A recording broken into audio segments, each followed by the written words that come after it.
each other when everybody was bitching about the rioters in Baltimore. All right, we got a couple things going on here. One is everybody thinks it's racism, and really it is. I'm serious. There are a lot of white racists saying, see, the bikers did it civilly. They just shot and killed each other and then chilled out and let the police do their job. Really? Yeah.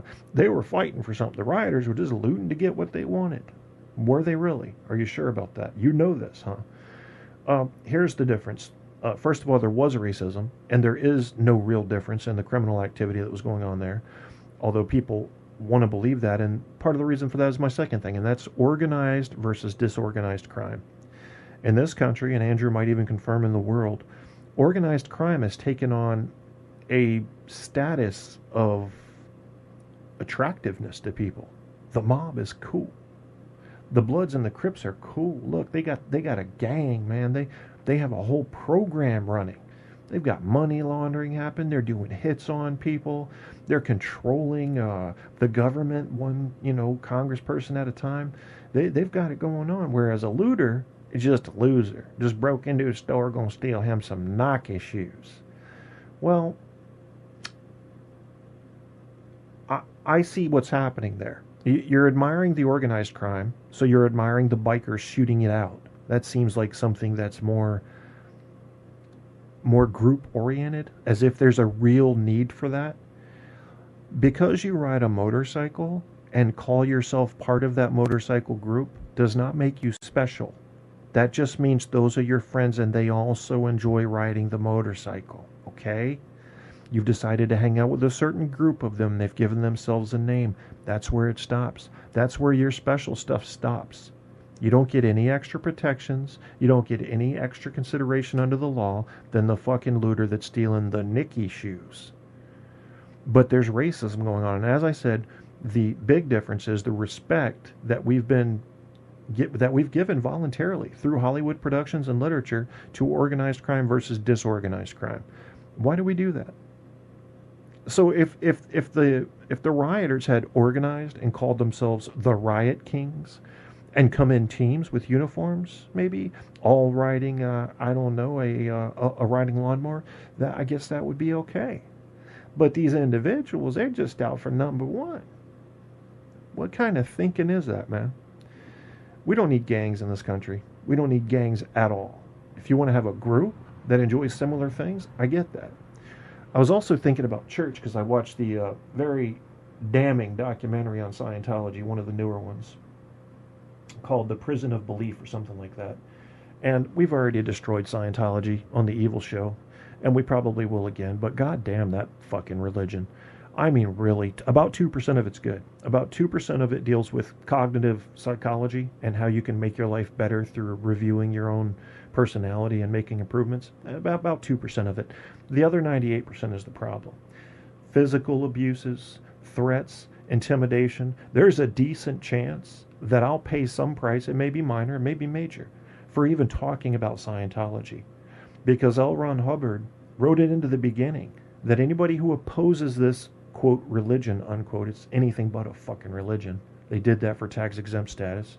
They sued the goddamn IRS to scare the IRS off of them. Go after them. That's what he said. Go after your adversaries. You don't just let them criticize you. You go after them. So it would not surprise me at all to have some trouble brought up. If you think I'm scared of that, you don't know me very well. Because the truth is going to come out either way. And the truth is Scientology's bullshit. It's a way to separate you from your money. It's a way to gain control over you. And just because Tom Cruise and John Travolta got tricked, and they did, and now they're locked in, you can't get out. Because what do? When they first bring you in, they get an auditor. And they say, tell us about some of your memories. Tell us about a time that you'd be ashamed to tell anybody else about. Right there, you should have red flags flying all over the place. Because what they're doing is getting their blackmail material under the guise of psychotherapy by an untrained psychiatrist using a fucking resistance meter. Folks, I have worked on, calibrated, built and rebuilt ohm meters, voltmeters, resistance meters for a good chunk of my life. There is nothing that a resistance meter is going to tell you about yourself as Scientology claims it does. It can be used in conjunction with other things to show what the lie detector people call galvanic skin response, which is sweating. Okay? That's about all it's going to tell you, which is just the conductivity over your skin. That's it. It means nothing. And what they teach you is whenever the meter changes, you just found something. You found one of those invisible things that has a sword in you. What the fuck is wrong with these people? If you know anybody in Scientology, do them a favor, get them away from it, break it down for them, show them the documentaries. It is ridiculous. It is about mind control. And when you have let someone control your mind, you're going to let them do anything. You'll let them do anything. So stay the fuck away from that. But let's talk some more about this. People.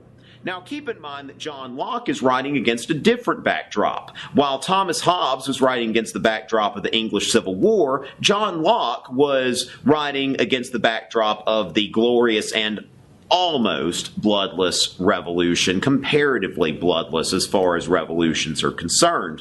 But this was a revolution that didn't see a lot of fighting. The king just was kind of ousted. There's William III, William and Mary fame, and he's on his horse acting like he's about to go to battle, but sorry, William, there's no battle.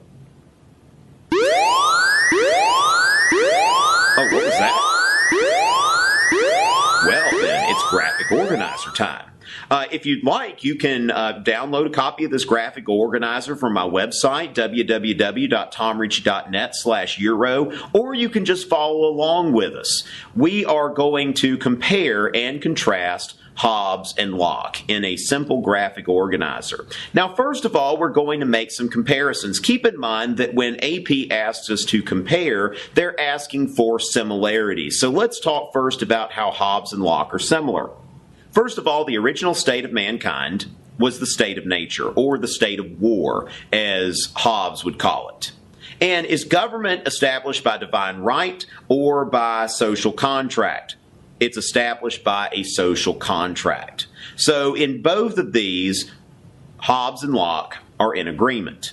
Now, how governments are established, they agree. Well, what do we do from then? That is where they disagree. Now we're going to contrast. Keep in mind that when AP says to contrast, they want differences. So why government? Hobbes says that we have government because this is to protect us from ourselves, while Locke says that the purpose of government is to protect our natural rights of life, liberty, and property. They disagree on this point. As far as where sovereignty resides, where is the ultimate power? Do people give up their sovereignty when they institute a government? Does government rule over them, or is government their agent? Hobbes says that people give up sovereignty for their own good to an absolute ruler, and they cannot take it back. When they have created a government, they have crossed a Rubicon, so to speak.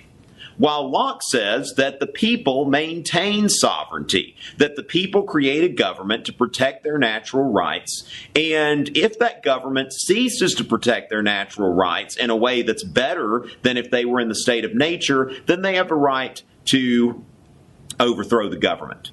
So that's a point of disagreement. Can a government's power be limited? Hobbes says no. Locke says yes. So this makes Hobbes an absolutist and Locke a constitutionalist. When government is not doing what it's supposed to do we have a right to overthrow it? Hobbes, who says that sovereignty resides in the monarch, says that no, there is no revolutionary right. Whereas John Locke says that if there is a long train of abuses and usurpations, if government is not doing as good of a job protecting our natural rights as we could do ourselves, then yes, we do have a revolutionary right. Well, that about sums it up for Hobbes and Locke. If you like what you heard, want to hear more historical goodness, then please subscribe to my channel. I'll be posting more stuff soon for those of you preparing for the AP European History exam. Stay tuned for some recommended videos. I'm going to see if I can grab real quick, I'm going to see if I can grab his link in my history here, because I want to see what this graphic organizer is that he's using. I don't know what that's about. I think it's like one of those mind mapping programs.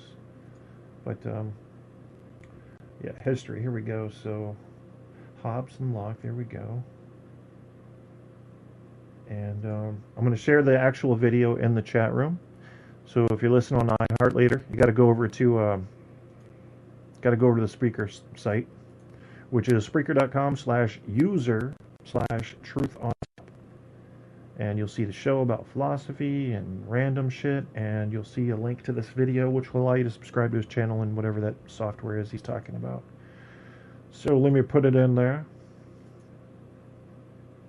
No, Andrew's asking about the JFK show. Let me tell you what I decided. I will happily host that show, but I don't feel like I have any unique insight into that show, because after I watched some of the videos that Aaron wanted me to watch, I realized that while these anomalies in the case that seem to represent something unusual had happened, I still was not convinced that the specifics they were giving seemed reliable. So in other words, I still remain of the opinion that because of the presence of certain evidence and because of the lack of certain evidence, my opinion is that JFK probably was killed by Lee Harvey Oswald. And I watched another documentary about it, by the way, the other night. It's called something like 48 Hours Before Death or something like that. I believe he was killed by Lee Harvey Oswald. If he wasn't, I'm not sure it was a big deal, like a government-inspired deal. I think it could have been a small-time thing. Or he may have worked with others. I'm not completely opposed to that. But the theories run so wild. Once you take your pencil eraser and remove the official answer, you can put anything in there. And maybe it's because I know the power of fiction that I don't trust these wild theories flying around. There's just no support for the individual components. You have one doctor here saying, I saw this, and then one policeman there saying, I think I heard that, and it's not enough for me. The way I look at stories like that is just like you would look at it in a court of law. And people that believe that Kevin Costner film about JFK, that was still a lot of fiction in there. So it can be very persuasive, as can any Hollywood production, as can any any kind of war propaganda can get you really believing. But you got to look at the individual components yourself. And in my scientifically organized mind, I cannot see reason to believe that JFK was necessarily killed by French assassins or the Cuban government or people in our own government that wanted his power or didn't like his policies. I just don't see it. I can see, because of what I know about psychology, how a Lee Harvey Oswald would end up a killer like that. His one chance to hit the big time. The evidence they have that he carried a package to work that morning that was kind of big. The missing rifle from his garage that his wife knew he kept under a blanket that happened to be gone that day. What happened at the movie theater? What happened with the cop that he shot? And the witnesses to that. And these things start to turn up over and over in support of the idea that Lee Harvey Oswald did this. He was probably so fucking shocked that he actually hit him that he didn't know what to do or how to act. And there were 7 or 8 police officers there when he said, well, I've had it now, in the movie theater. Now, why would he say that? Well, I've had it now. Here's a guy who lived a relatively normal life, with exception of going to Russia and back and, being a sharpshooter in the Marines, who, well, I've had it now because the police are coming to talk to him in a movie theater, pulls out his gun, gets ready to shoot them, and they take him down. Yeah, there's a lot there. There's a lot to that, but I just don't, it gets so fucking grand when people are allowed to start filling in blanks with whatever their mind wants to put there, that's not something I'm interested in. So I will host that show to give you this long fucking answer here, Andrew. I'll happily host that show and let people debate it. But my opinion remains that I haven't seen convincing evidence that anyone other than Lee Harvey Oswald was involved, and if they were, that it was some sort of real conspiracy by a foreign or domestic agent of the government. So,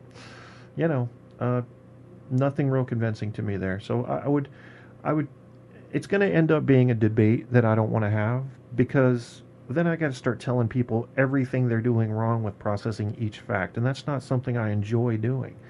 I just keep trying to push people toward critical thinking and weighing evidence accurately. And if you've got some theories that I haven't heard the evidence for, I want to hear that evidence. But I've seen at least 7 of these 14 videos that he was recommending. It was a series. And then several videos on my own, and read some literature on it. And Just remember, because a government report has errors does not equal a conspiracy.